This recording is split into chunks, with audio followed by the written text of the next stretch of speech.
श्री विष्णु जी को श्राप दिया था नारद जी ने।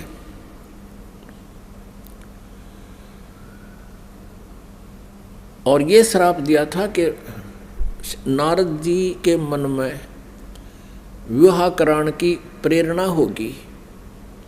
और उसने देखा कि राजा की लड़की का स्वयंवर था और उसमें लड़कियां अपनी मर्जी का पति अपनी इच्छा से सिलेक्ट करती थी और राजा लोग बैठ जाते थे वहाँ सामने आके। नारद जी ने विवाह कराने की सोची और फिर सोचा भी मेरा विवाह कौन करेगा, मैंने तो कचकोला कढ़ा रखा है, इतनी मोटी चोटी सिर पे और शकल भी ठीक को ना। तो उसने सोचा कि भगवान विष्णु से उनका स्वरूप ले लेता हूँ। एकांत में जाकर टेलीफोन किया, याद किया, श्री विष्णु जी प्रकट हो गए।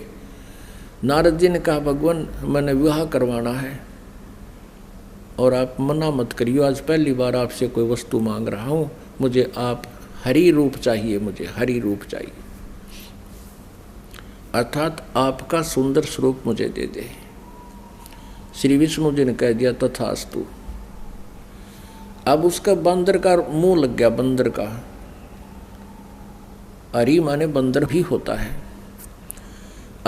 अब उसने सोचा नारद जी ने कि आज तेरे सुंदर कोई नहीं सभा में, और जाकर बैठ गया कुर्सी पर जच के। अब वह लड़की आई वरमाला लेकर, सामने देखा बालू बैठा।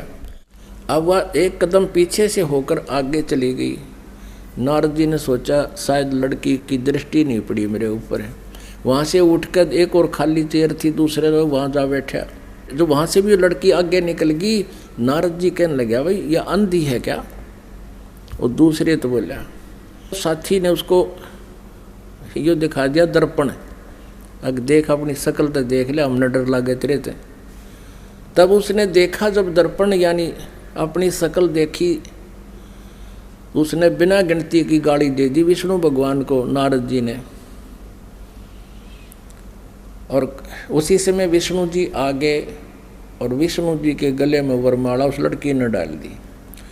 तब नारद जी ने विष्णु जी से कहा कि तू सचमुच धोखेबाज है, जैसे आज मैं एक औरत के वियोग में रो रहा हूँ, एक जीवन तू सारा अपनी पत्नी के वियोग में रोएगा, तुम्हारा कभी मिलन नहीं हो पाएगा।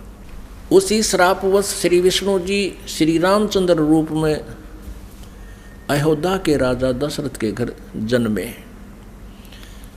युवा होते ही विवाह हुआ, सीता जी के साथ विवाह होते ही वनवास हुआ। वनवास में तुरंत ही कुछ ही वर्षों के बाद सीता जी का अपहरण हुआ और रावण के साथ युद्ध हुआ। युद्ध के बाद घर ले आए सीता जी को और एक धोबी के व्यंग से सीता जी को घर से निकाल दिया। आजीवन श्री राम और सीता जी का मिलन नहीं हुआ। पुण्यात्मा, भले ही श्री रामचंद्र जी अयोध्या का राज करते थे, लेकिन जिस व्यक्ति का परिवार कहीं हो, उसकी पत्नी कहीं, बच्चे कहीं और वो कहीं, वो सपने में भी सुखी नहीं हो सकता। और अंत समय में जब उसने पता चला कि मेरे पुत्र लव और कुश यहाँ पर हैं, तो उन्होंने भी उससे नफरत होगी और उनसे बात करना पसंद नहीं किया।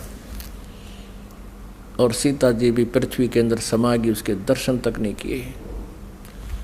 पुण्यात्माओं, वैसे तो हम देखो ये भगवान माना करते थे, हमारी आंखें बिल्कुल बंद हो चुकी थी ज्ञान वाली। सीता जी को जब युद्ध के बाद घर लाना चाहा था श्री रामचंद्र जी ने, तो ये कहा था कि मैं परीक्षा लेकर घर चलूँगा, यदि तू परीक्षा में सफल होगी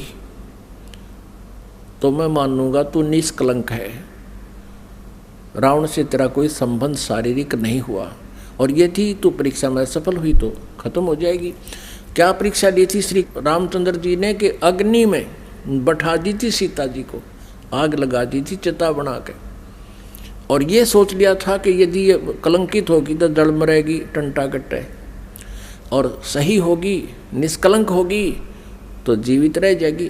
तो सीता जी जली नहीं थी, परीक्षा में सफल हुई थी। उसके बाद फिर आकर के एक धोबी ने कह दिया, अपनी पत्नी ने कुट्टा था, वह कहता 2 दिन उस तक दुखी होकर अपने चली गई होगी मित्र प्यारी अपनी सहेली के यहाँ। और जब वो वापस आई तो उसने रात ने कुट्टा था और ये कह रहा था कि मैं ये दशरथ का बेटा रामचंद्र नहीं हूँ जो 12 वर्ष रावण के पास रही और फिर उसको अपने घर पे रखे बैठा है।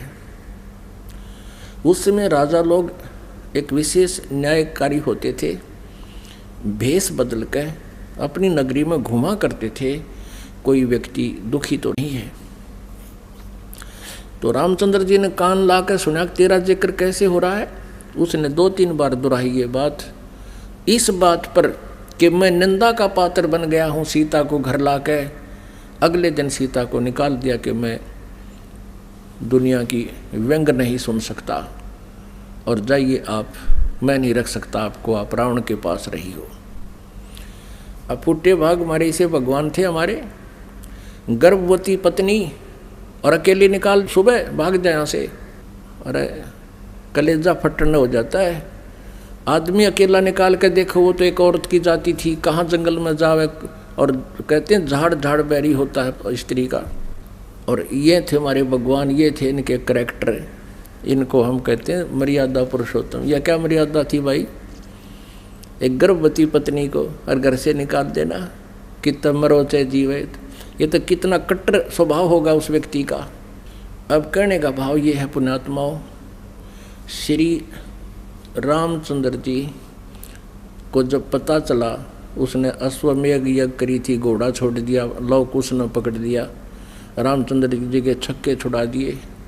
सीता को पता चला तो दर्शन भी नहीं करे उसे, किसे के दर्शन करूं समागी धरती में। और श्री रामचंद्र जी ने आकर के वापस इसी दुख में सरयू नदी में जल समाधि ले ली, सरयू नदी में शरीर छोड़ दिया। उसके बाद